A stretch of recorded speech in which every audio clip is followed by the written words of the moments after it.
Hello and welcome to Odds on Premier League, match day 27. We have a new champion already in February. Liverpool, congratulations, you won the cup. Great win at the Etihad. Great defeat by Arsenal. Again, losing the title when we less expected and also Tom's joy, I guess, in West Ham winning at the Emirates. Hello, Tom Rennie. Nice to see you. Yeah, I felt sort of conflicted last week because, like, my parlay came in, so I was very happy about that. But my safe bet was Arsenal to win at home against West Ham because West Ham have been terrible. Arsenal hadn't lost at home in 15. It felt like a banker. It should have been a banker. That's football. What can you do? Indeed. Well, congratulations, your parlay with 3 away wins. Also, a lot of happiness around Leeds going back to the Premier League. It looks like this.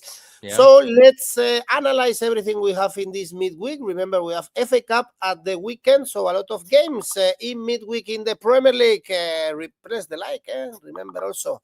Now let's go on with the show.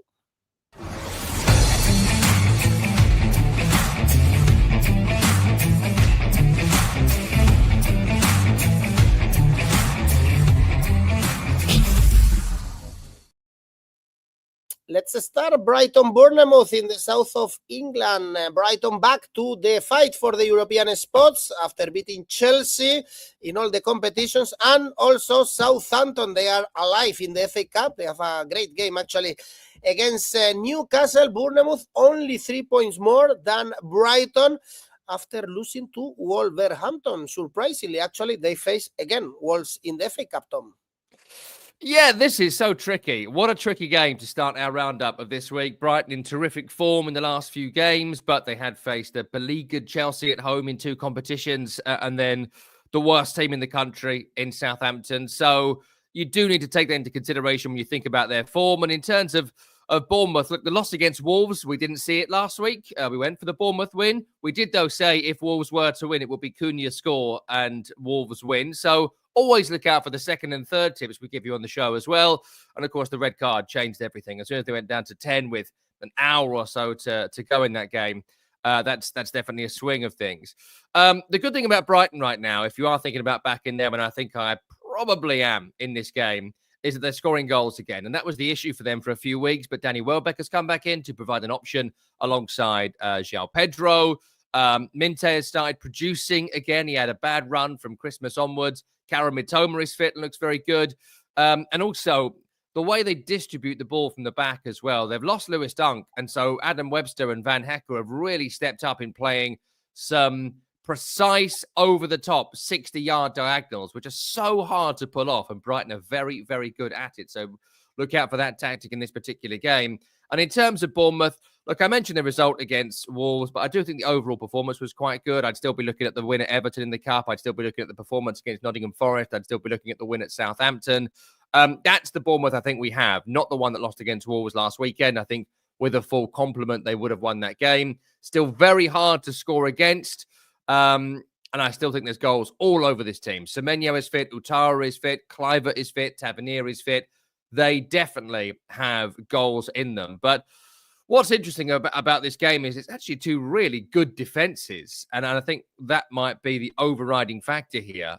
Bournemouth, 30 goals conceded, just over 1 per game. Brighton, 38, slightly higher, but still under 2 goals per game. Couple of thumpings in there, including the 7-0 against Forest, which really upsets that metric. Take the 7 out. It's just over a goal a game. So 2 very good defensive units, 2 teams that can score, 2 teams that will be hoping to finish 8th or 7th this season to qualify for possibly Conference or Europa League next year, depending on how it goes.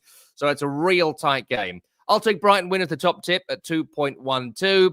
Then I can see Brighton shading a close match, looking at recent scorelines where both teams have scored, but Brighton have shaded it less than the thumpings they've given Chelsea and Southampton in the last couple. So Brighton under 2.5, prediction at 6, which is really, really high. I think people are looking at the attack and not the defense. Under 3.5 is 3.25. If you fancy Bournemouth, I would say take draw no bet Bournemouth. Comes in at 2.38, a little bit under what you would want, but I do think there's every chance Bournemouth are able to sneak a win here. 2-1 either way, essentially, is what I think.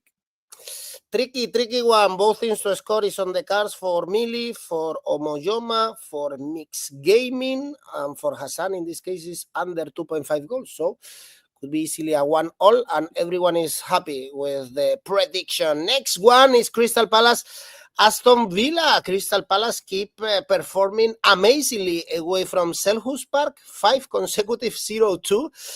But at home, the form is completely different. Lost to Everton and Brentford in the last 2 games. For Aston Villa, we could see and enjoy this new double, Marcus Rashford and Marco Asensio. Really lucky second goal by Marco Asensio, or by Chelsea's goalkeeper. Both also alive in the FA Cup. This is also a very tricky and difficult game to predict.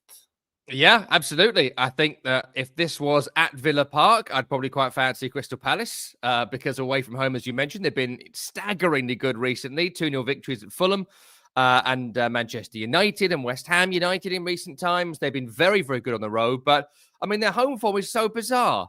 They are one of the worst teams at home in the Premier League this season. They've lost their last couple of home games to Everton and to Brentford. Look, Everton on a good run and Brentford are a good team, sure, but if you're able to win away from home as they are, what is happening at home? It's one of the oddest things in the Premier League this season. It always seems to happen at Crystal Palace as well. And Selhurst Park is such a great atmosphere and it's a tight ground. You'd expect them to be really, really good there, but for whatever reason, it's not coming off. But if we look at their performance last week against Fulham, Mateta, again, was tremendous. 𝐿𝐴 and 𝐿𝐴𝐧𝐧𝐞𝐜 at the back are excellent. I thought Will Hughes rolled back the years. Another brilliant performance from him in central midfield.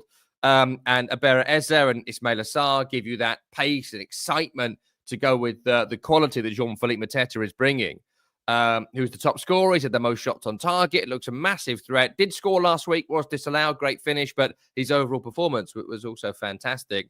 In terms of Aston Villa, what's impressing me about them at the moment is that I think, you know, there's reasons they made the moves they did in the transfer window. The first one was finance. They need to bring money in because they've sort of overspent and the budget isn't quite right. And so they had to bring money in. That's why Duran went. But they also fixed an issue they've had all season, which is lack of variation. So when they've taken Watkins off, for example, previously, and Duran has come on, nothing has really changed. Now they can bring on Daniel Marlon, or they can bring Marco Asensio in, or they can play Marcus Rashford. And suddenly there's 3, 4, 5, 6 different attacking combinations that Unai Emery can play.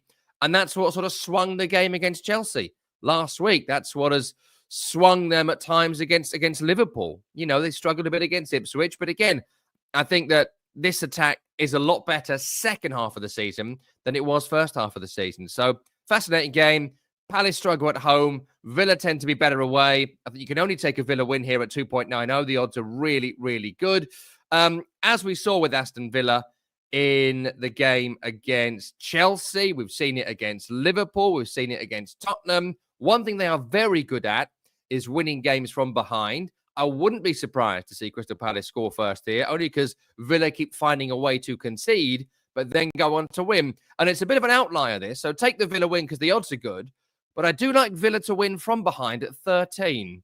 It's a bit wild, I know, but it has happened a lot this season. So that is worth a couple of quid of anybody's money. If you fancy Palace, you take the form man in Mateta, him to score and Palace to win, 4.33. Really good odds for one of the best strikers in the division to score and the home team to win. 1-1 Omoyoma, correct score for this game. Corners could be interesting.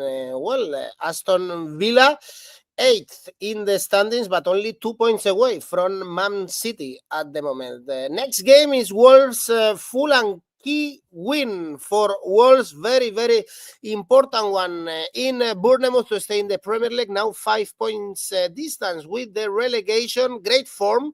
Is 3 wins in the last 4 games, only losing to Liverpool and putting a fight. For Fulham, as we always say, it's good to back them when they are the underdog. So for this game, they are the favorites. Therefore, Tom, perhaps there is value on Wolves to win or double chance or something like this. This is such a horrible one to predict as well. They all seem to be horrible this week because I can easily see both teams winning, right?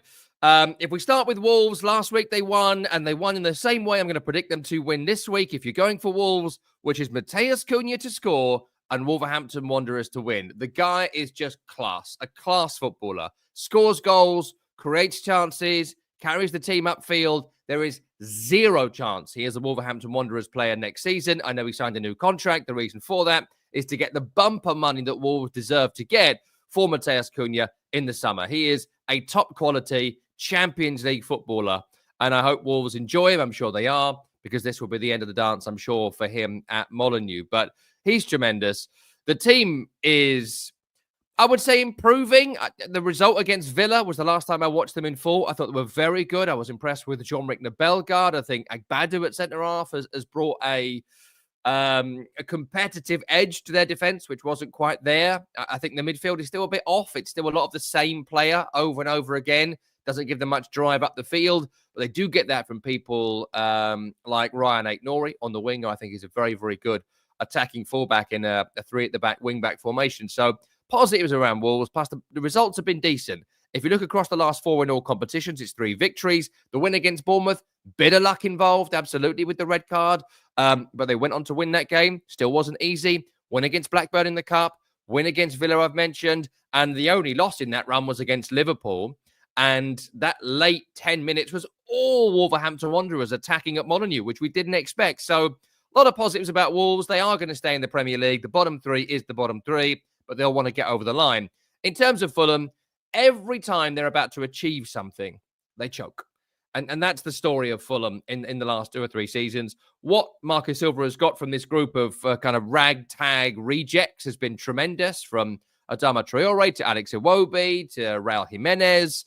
Loads of guys that have been rejected from other teams have gone into Fulham, and they've gone into this really good, well-coached unit of players who you can just switch over. If it's not Traore, it's Iwobi. If it's not Harrison Reed, you can play 𝗀𝗏𝗏. There's loads of things they can do in midfield and across the team. If it's not Rodrigo Muniz, it's Raul Jimenez, on and on. So, really well-coached team, but I do think they're chokers. I do think that they are not going to qualify for European football, and it's games like last week, and it's games like this week that will cost them. So, for me, take the Wolves win at 2.9. I think they're the team with more need. A victory here moves them to 25 points. I think that's going to be enough, frankly, to keep you in the Premier League with how bad the bottom 3 are. Again, take 𝐶𝐭 to score and Wolves to win, 4.5. If you do fancy Fulham, do nothing fancy. Take them up and down. The odds are quite good, but I'm tipping for a narrow Wolves win. Full-time draw, goalless draw for Ahmed. The draw is a good option for many people, actually. Could be a good idea. And the last game on Tuesday, so today, is Chelsea-Southampton. So Chelsea cannot have a better rival to be back to the winning track. They are now 7th, but only 1 point away from Man City. Is really exciting. The fight for the Champions League this season, 2025, has been terrible for Chelsea. Another away defeat, as we know, with the goalkeeper. Oh my God, what he did. He is going to make the Spaniard a good goalkeeper with these mistakes. Tom, 4 defeats in the last 5 games. Southampton, what to say? So Chelsea 1.26 is not worth your money, your time, and anything. Yeah, it's the perfect game. When you're on form like Chelsea are on, it's 3 straight defeats across 2 competitions. The 1 win in 5 was against West Ham, where they shouldn't have won that game. Frankly, it's got a couple of freak goals to beat West Ham, but didn't play well on the day. Some bad performances in this run. Cole Palmer has stopped creating and he stopped scoring. The manager, Enzo Maresca, referred to that in his pre-match press conference. We rely on Cole Palmer too much. They absolutely have. No one else is stepping up to really create for Chelsea on a regular basis, and they've lost Nicholas Jackson as well. So their 2 best players this season, Cole Palmer out of form, Nicholas Jackson out the team, and that leaves you looking around. What else have you got? Jadon Sancho, not really doing anything. Nicholas Nkunku up front, Christopher Nkunku, not doing anything. Around the team, there's so much of that with Chelsea this season. Inconsistency, underperformance, under-delivery. And also there's a bunch of overrated players as well, because they paid big money for them. We expect them to be good, and some have worked out, some haven't. That's squad building. The issue now for Chelsea moving forward will be getting some of these players off the wage bill, and it's going to be tough to do because they're going to be earning good money at Chelsea on massive contracts. We'll see how that goes. But look, going into this game, it doesn't really matter about any of that. I'm giving you a bit of context. Southampton are so poor. They're just so poor. And I do feel for them in a way because the manager came in and I think he did give a bit of a boost in terms of performance. They were great in a game I watched at Old Trafford against Manchester United. They had some really good showings in the first couple of weeks, but now the losses are really, really, really racking up. Defensively, they've been weak all season. There's no real quality in that back line available for this week. There's a possibility 𝐬𝐵𝗿𝗲'𝘀 going to continue in the back three. The midfield, 𝐜𝐿𝐴𝐺𝐿𝐴 maybe is Premier League quality, and up front, there's nothing. There's just nothing. They don't have good enough players to be in this league. It's true at the start. It's true at the end. I still think they'll get above the 11 points that Derby got, which is the worst ever Premier League points tally, but only just. They'll be the second or third worst team in Premier League history. Chelsea win 1.19, as you mentioned. Not worth your time. I do think it's worth looking at Southampton recently. They have scored goals. They scored against Ipswich, scored against Bournemouth, scored against Newcastle. So if you take Chelsea and both teams to score, I think they could nick one against Chelsea, 3-1, 4-1, 5-1. Brings you at 2.25. Again, not amazing. You then got to look at the Chelsea goals. Even 3+. The score 3+ was only 1.57. Best I've got is 4 goals at 2.5. So there's risk in this. It might be worth throwing Chelsea into a parlay, but in general, big Chelsea win is not even worth your money. I might avoid this completely. Chelsea is very unpredictable, as we all know. Low odds for Chelsea. Indeed, it's a tough week. This one. Games on Wednesday. Next game is also tough, actually. Brentford, Everton. Brentford super favorites. Odds are 2.0, but now it's a new Brentford. It's the Brentford that wins away and loses at home. Remember? Smash Leicester at the weekend, but at home, 4 defeats and 1 draw in the last 5 home games. And we have Everton in a great form. Actually, 4 wins and 2 draws in the last 6 Premier League games. They were coming from this 2-2 against Man United. The first goal, Tom, I don't know if I was watching Premier League or 3rd or 6th division. It looks like it reminded me playing football, actually. Yes, I feel like you and me were better than Harry Maguire in that scenario. Not just Maguire. He was probably the worst, but they were all quite bad. And Onana for the second, and Maguire again, just appalling. We'll get to Man United. Look, in terms of Brentford, I think we have been drawn in, understandably, to the great at home and bad away, then vice versa, second half of the season. I'll tell you what it is. They are significantly better than the bottom 10, and they are not as good as the top 9. And so they find themselves the 10th best team in the country. I think they're currently sitting 11th, but they're going to finish 10th or 11th because everyone below them is not as good and everyone above them is better. And that's just the way the fixtures flip. They had a brilliant home run at the start of the season where they played nobody of significance. And now they're playing those teams away. Are they better than Leicester? Yeah. Are they better than West Ham? Yeah.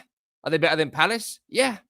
The only surprise really in this run was the Tottenham loss, which was a home game. Beyond that, nothing has really surprised me about Brentford in recent weeks and months. And I think this will be an interesting one. It's the first sort of winnable home game they've had for a little while against a team I'd expect them to beat. But they have beaten teams like this all season long. So they'd be my favourites to win it. Still great form, Bryan Mbeumo, 𝐬𝐿𝐴𝐺𝐿𝐴. I think having some of the defenders back, they had a little issue with defender availability for a few weeks, but now you've got Ajer, you've got Collins, Pinnock is back. They look more solid defensively, where there was a couple of issues a few weeks ago. So I'd make them big favourites to win this game. In terms of Everton, what a run. Incredible run. Beto's run of goal-scoring form is fantastic. I think it's 5 or 6 straight games with a couple of goals in at least one of those games as well. So a tremendous scoring run. That's what they've been lacking with 𝐿𝐵𝗿𝗀𝗀 when he was playing, not scoring. Now he's injured, but he wasn't doing anything anyway. So you've not really noticed his absence. To not have 𝐿𝐵𝗿𝗀𝗀𝗀 and not notice it for Everton, I think it's incredibly commendable because that's been one of the biggest issues for quite some time, that he's either unfit or not scoring. Still issues defensively. I know that the back line of O'Brien and 𝗍𝗏𝗏sky and Branthwaite and another, probably 𝐿𝐵𝗿𝗀𝗀𝗀 in this game, has on paper felt quite solid, conceding lots of goals. 2 against Man U, 1 against Palace, 2 against Liverpool, 2 against Bournemouth. So my concern there is that maybe they're not getting enough protection from the midfield in front of them.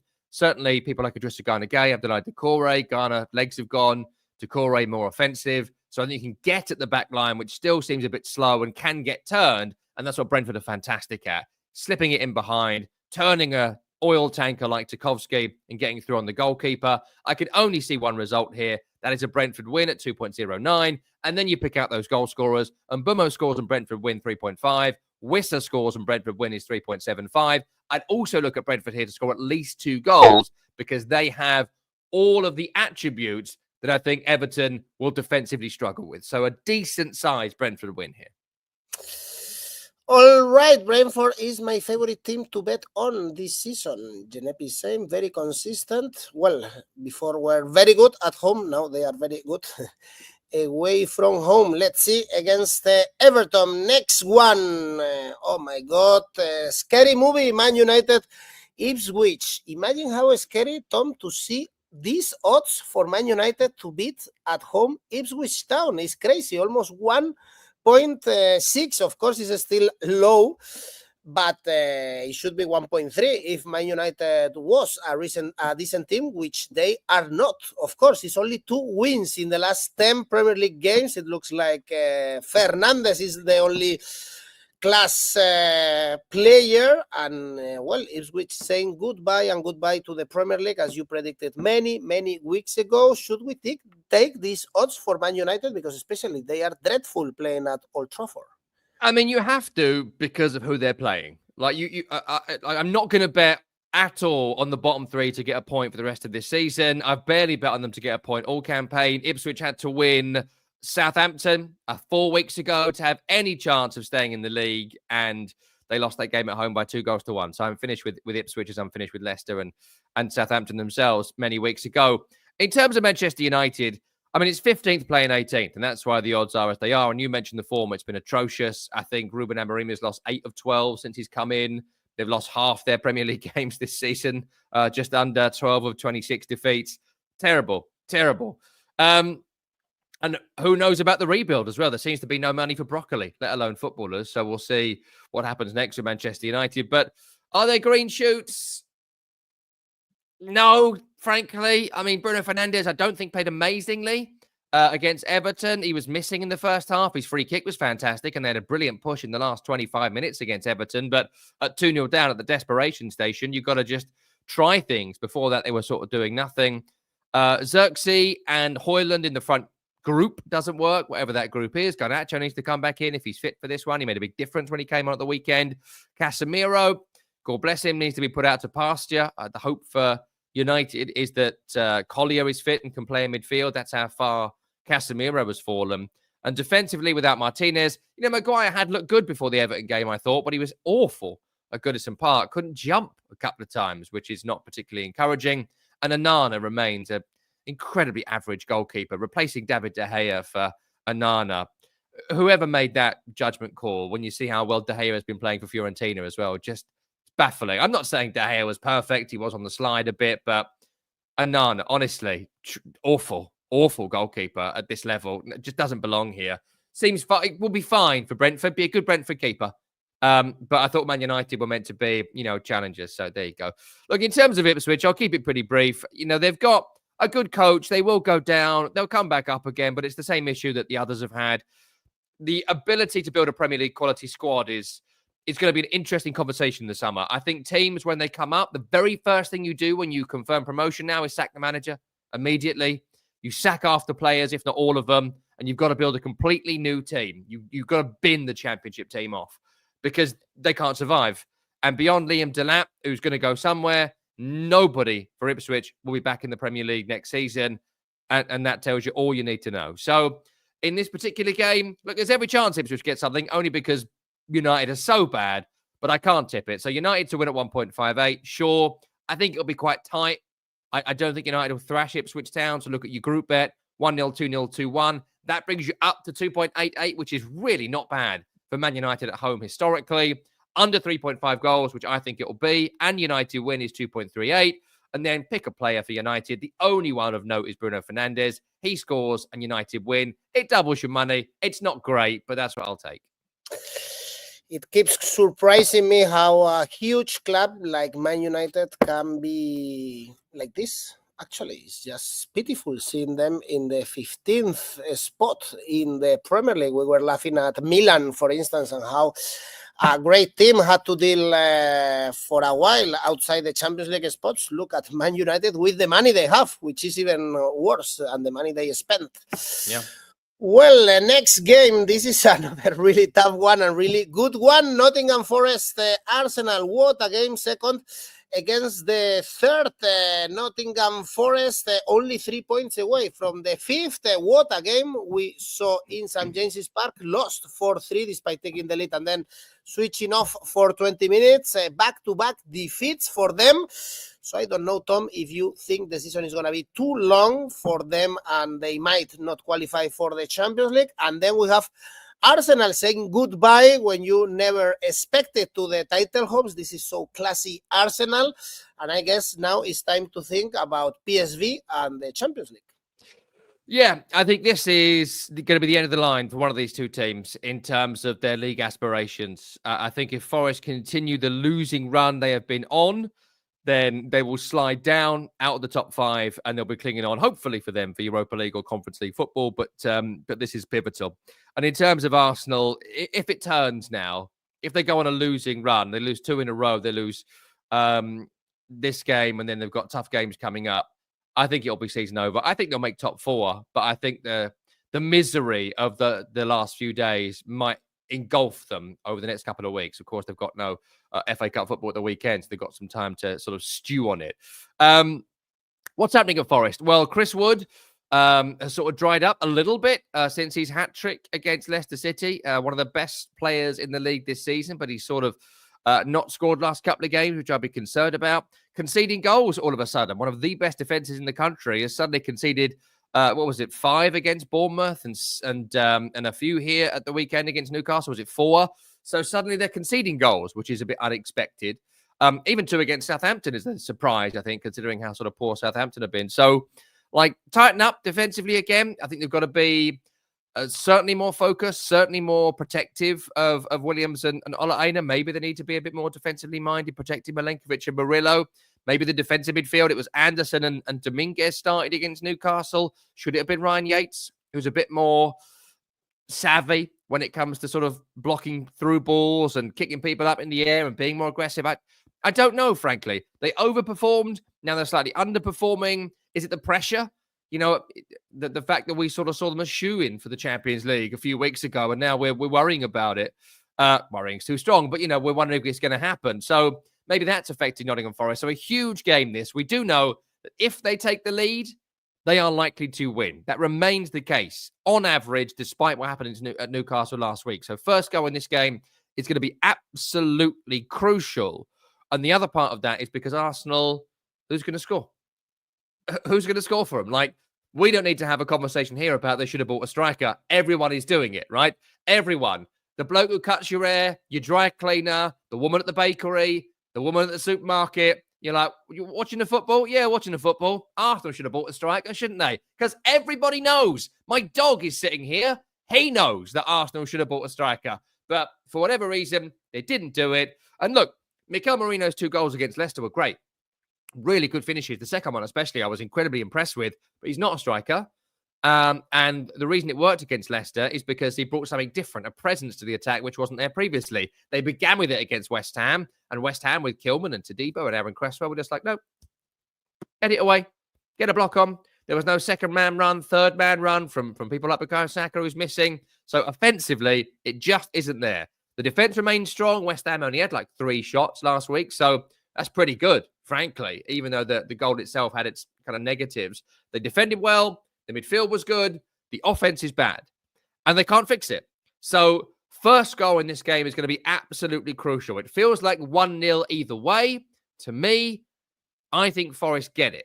Forest to win at 4.1, considering their season, 14 victories, irresistible. Plus, they're going to low block, which you can do against Arsenal, which they're going to love to do. They're going to counter, which they love to do. And would you bet on Arsenal to score with possessional dominance? You wouldn't.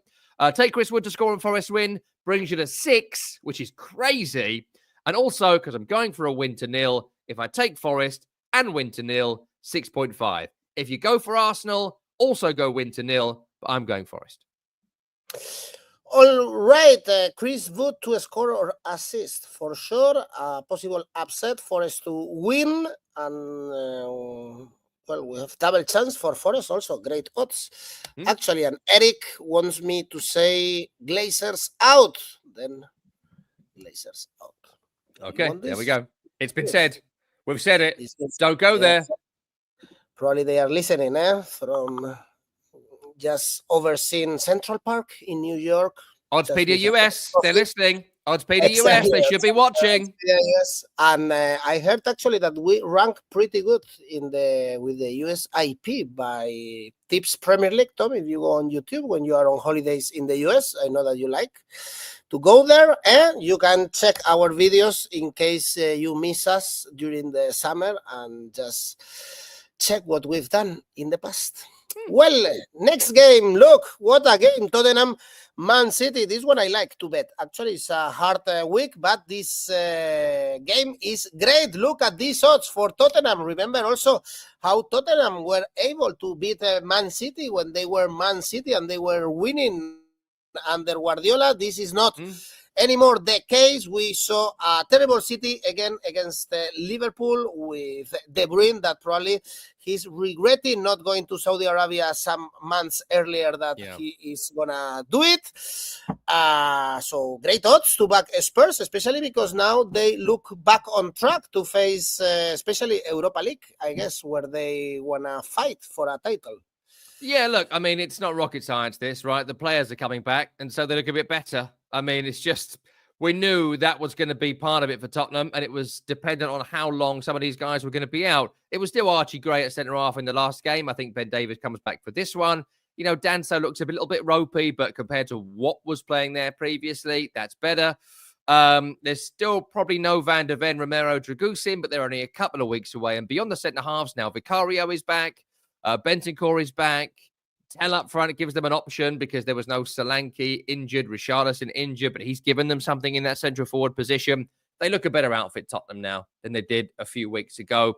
And I think that when the further players come back in the next 2, 3, 4 weeks, I fancy them for the Europa League. I really do. I think they've got every chance. I'd make them favourites, frankly, to win the competition this season with the quality of squad they have got, the draw they've got, and the fact that a lot of these guys will be bursting at the seams to play. There won't be a fatigue about the end of the season for some of these guys coming back because many of them haven't played. Others could do with the rest. 𝗀𝐿𝐴, for example, maybe because he's played so many minutes. But I'd really fancy Tottenham. Plus, the league is totally over. Like there's no chance for Tottenham to qualify for Europe from the league from where they are. 12 on 33 points. They'd need to win 8 of what's left. Look, not impossible, sure, but I think unlikely. Plus the other teams above them, lots of teams to get above. I think they don't need to go on losing runs as well. So the only route back to Europe is to win it. If they win it, they're in the Champions League, and I think they've got every chance of doing it. In this particular game, I think it might be difficult for them because Man City, you know, they were bad against Liverpool last week, absolutely. But I do think the Newcastle performance was great. I think that there are elements about Man City that are going to work, including Erling Haaland returning for this game, which is going to make a massive difference. Means Foden can drop deeper, which means they can take De Bruyne out. You mentioned he looks sort of finished at this level, which is sad, but true.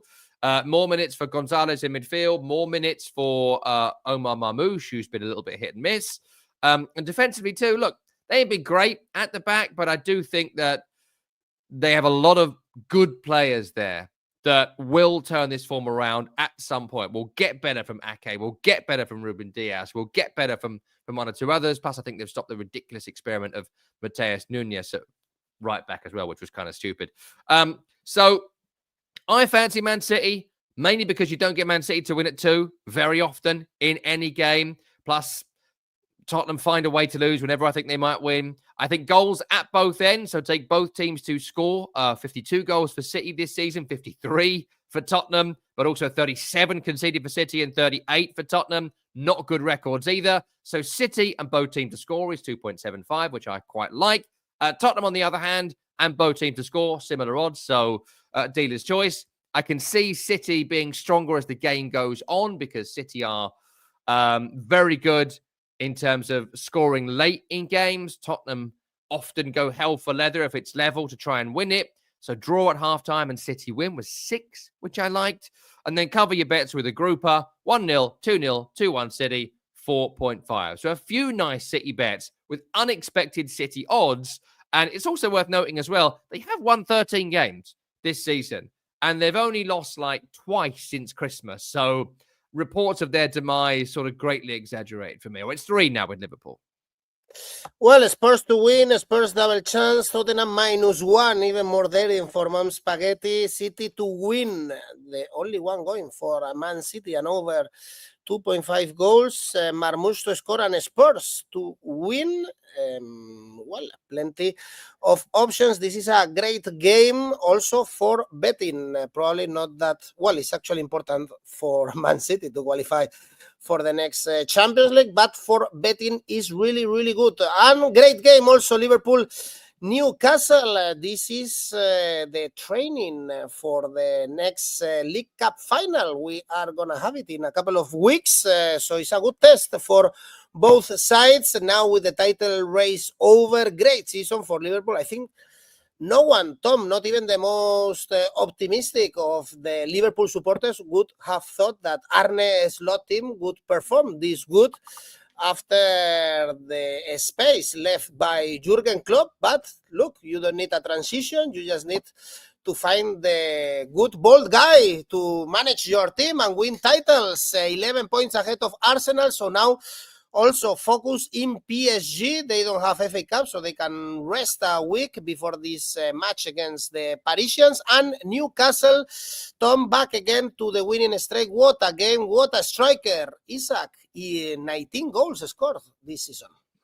Yeah, I mean, I think with Liverpool, it's worth noting that when this season finishes and they will be champions, I don't think many people watching this, including us, would say they're great champions. And I think that's a really interesting conversation we'll have at the end of the season. I think if Man City were anywhere near the Man City of 2 seasons ago, they'd be 10 points clear and have walked the league. It's not been a strong title race this year. Arsenal are second without a striker, and their best player's been missing for 12 weeks. City are just nowhere near it because of how bad the first half of the season was for them. You know, on and on I can go. The big teams have not delivered. The medium teams have picked up a lot of decent points, and the bottom 3 have been atrocious. You know, it's kind of like a top 1, and then about 3 teams, and then a massive, gigantic middle, right, in the Premier League this season. Everyone from like 5th to 15th is the middle. There's usually 4 or 5 or maybe 6 different leagues at this point. We've not had that this year.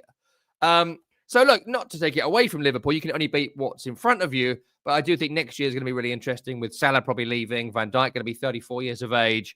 You know, are they going to be this good next year? I think not. So capitalize right now whilst you can, which they absolutely are doing. I thought the victory at City last week looked like a team ready to be champions. They're just ready. They're ready to win. They're ready to win the league. Look at the celebrations post-match. There wasn't any of that sort of Martin Ødegaard taking the camera, you know, 𝐿𝐿 giving it all this to Haaland. They walked up to the Liverpool fans in the away end and just sort of looked at them. Van Dijk was like, yeah, we're doing it. We're going to do it.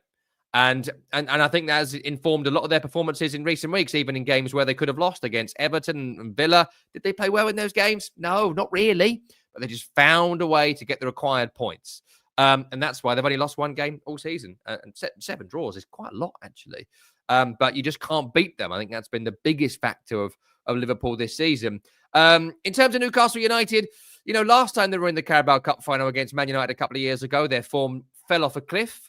And I think you're seeing that a little bit here. Their performance against Birmingham City was ropey. They managed to get the win. Their performance against Man City was one of the worst performances by a team I've seen against anyone this season.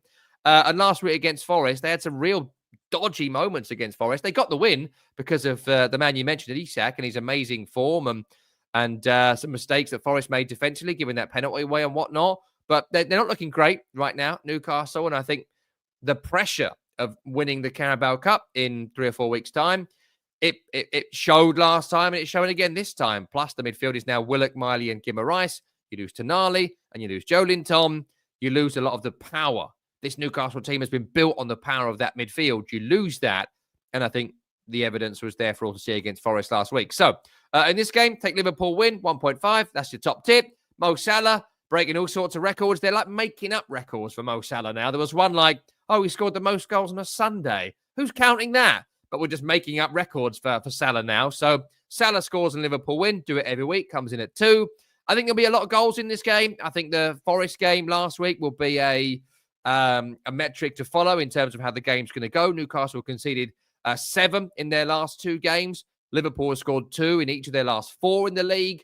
So Liverpool went over 3.5 goals is 2.88. 2 goals for Salah is 4. I think it'll happen. And you've got Salah and you've got 𝐸𝐴𝐧𝐧𝐞𝐿, 2 of the best scorers in the league. They both score in this game with no result, 3.75. That's real nice, that.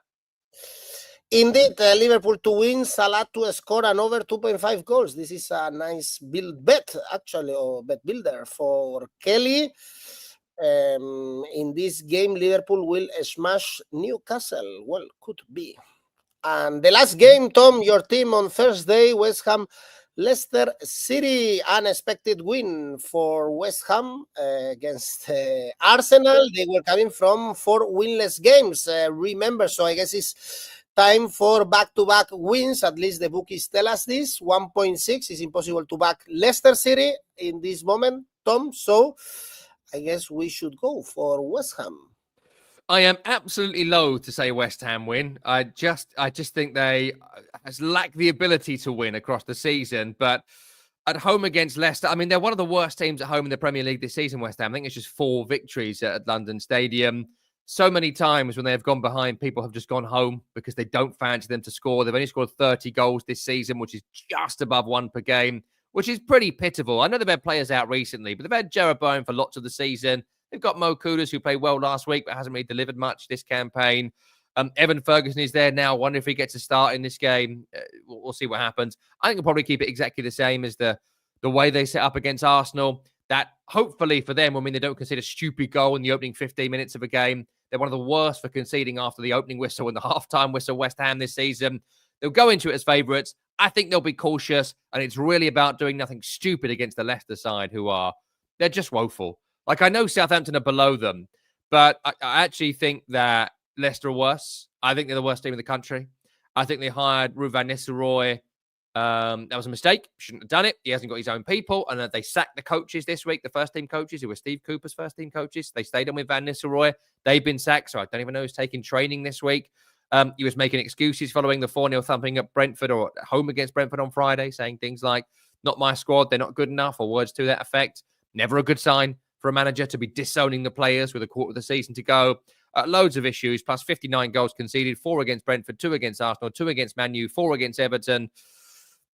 Even West Ham can't blow this. I think West Ham will win. I think it'll be rather nervy. Like, if this was the West Ham team of last year, I'd probably back them for 3 or 4-0. The fact West Ham will still be a little bit like, we've got 30 points, we want 33. West Ham is going to stay up, but like, a win for Leicester here puts the gap back at 10, which is still gargantuan. A win for West Ham makes it 16 points, which is insane. So, a bit of pressure on West Ham. Take them to win at 1.66. And then what is good about West Ham, the only thing is 𝐻𝗵𝗿𝗄. Their top scorer, if he didn't miss 2 months of the season, he'd be in double figures. I think on 6 or 7 for the season. First scorer, Bowen, 5.5. I think West Ham are going to score. Who's going to get it? Pretty much just Bowen. So take that on its own. Bowen scores and West Ham win his double money at 3, which I like. But I think it's a narrow West Ham win. So go variance of under 3.5 goals and the Hammers win. Under 3.5 is 2.5. It's not particularly generous, but I'm not brave enough to bet on a big West Ham win. But I do think they'll beat this very poor Leicester.